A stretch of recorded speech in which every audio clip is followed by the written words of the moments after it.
Hello, it's me, Steph, from Coffee, Screams, and Stories. And today I want to share.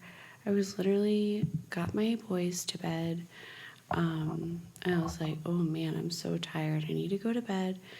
And I took a shower, and then I was like, oh my gosh, I have to share a little bit of Jemima and the Red Front Door. This is a story where I was, as I per usually am, my own muse. So many stories to share. And so I took a shower and I was like so tired. But then suddenly Jemima and the Red Front Door popped into my mind, and I was like, oh my God, I have to like share it and read it. And I just got so excited. I couldn't roll my cigarette fast enough to sit here to share this story. It's currently like 60 pages. I'm definitely not going to read that much of it, and let's just see where it goes. I've never like written a whole book or a story so long before, so I'm not even sure like how to organize it as I'm writing it. So I imagine that will all come together as it comes together. So here it goes.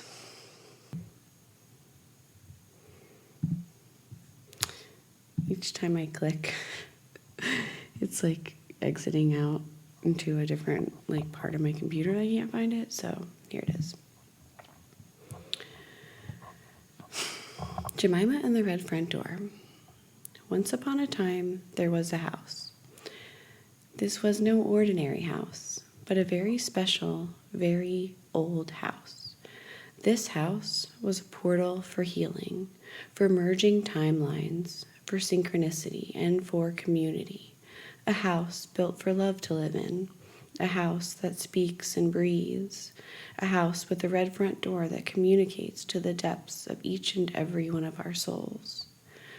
For 12 years, my Aunt Jemima drove past that house in Chickasaw County, the one with the red front door. She didn't know why, but every time she drove past it, it called out to her. There was some inner knowing that she needed to be there, or even a simple thought of, that would be a nice place to have an office for this or that. The night before the fall equinox, she noticed a new sign on the outside of the building. The ritual room. It really piqued her interest, and she wanted to find out more.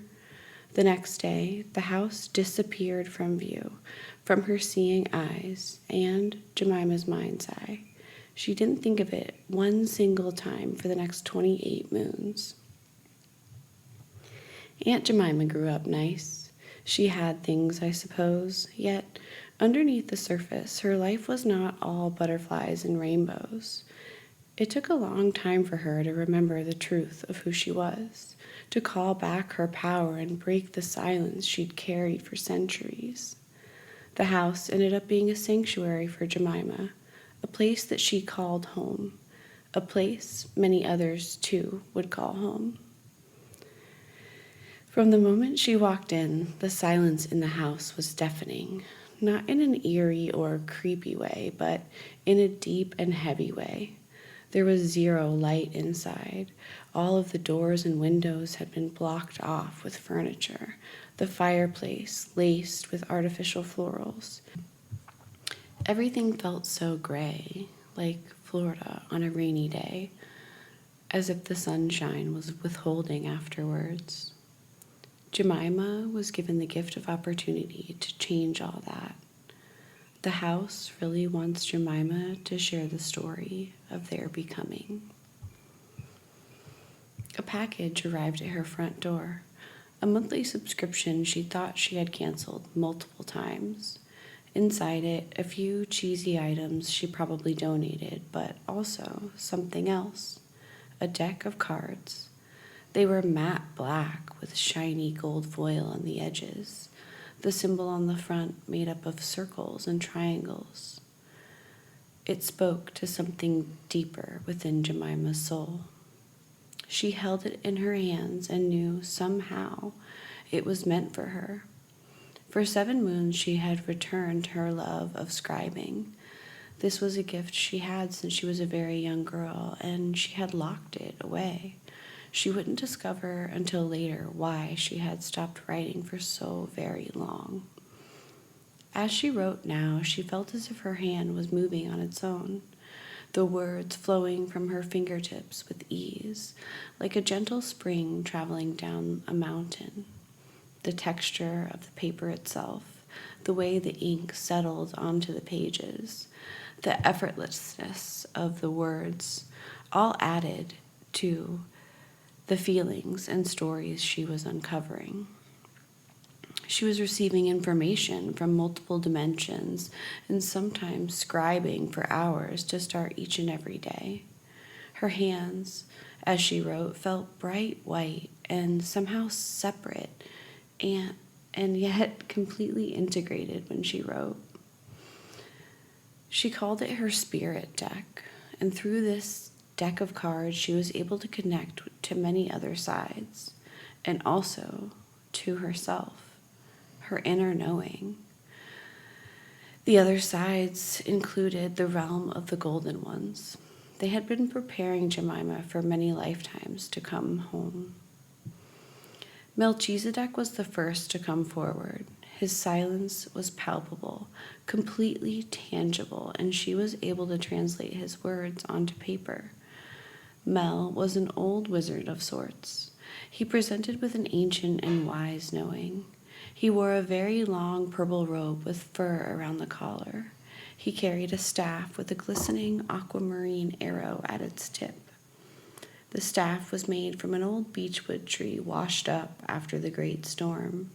Carved in the heart of the staff, the hand of Silence himself. Mel had long gray hair, of which he often kept taut with multiple rings around its tail. He wore a crown, a simple one, over the top of his crooked purple hat. Around his neck hung a very large, very raw piece of smoky quartz. It appeared to be a being of its own, and would later offer great protection for Mel and Jemima during their travels. His belt, keeping his robe cinched around his waist, had multiple pouches. Inside the pouches she could see various different bottles, items, and Brazil nuts. Mel always had Brazil nuts. Jemima had a sense that she would meet Mel many lifetimes ago. She just didn't know until now that it would be this one. In Germania, Brazil nuts are useful for many different things. One Brazil nut will bring the yellow energy back up to full health when eaten in a difficult situation. The animals in the underworld of Germania are also keen on Brazil nuts. If the animal is a friend, it will accept the nut. Shall it be a foe, it will turn away from the nut and head directly to the river to cleanse and purify itself of any and all that does not serve the greatest and highest good of the golden ones and even of the others. Mel arrived in this third realm of Chickasaw County via a bright glowing ship of the sky.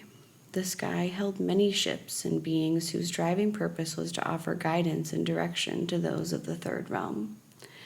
Each realm, you see, has a purpose beyond that which is perceivable.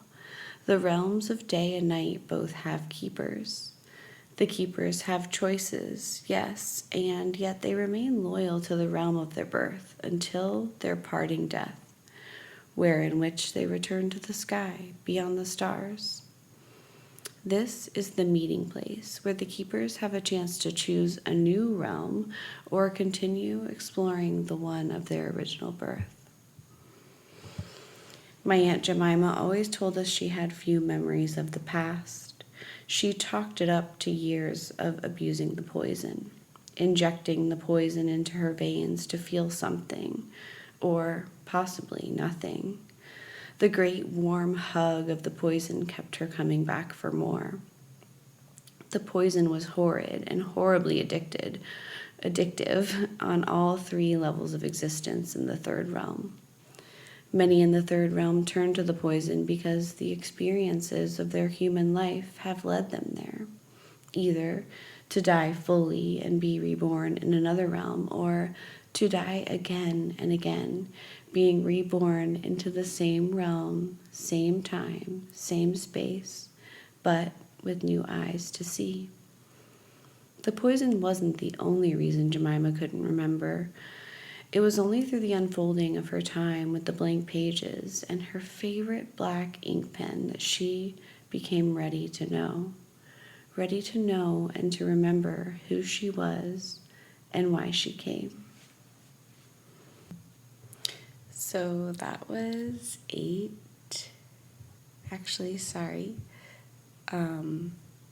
6 pages that I read to you. Oop, shit. It was actually only 5 pages.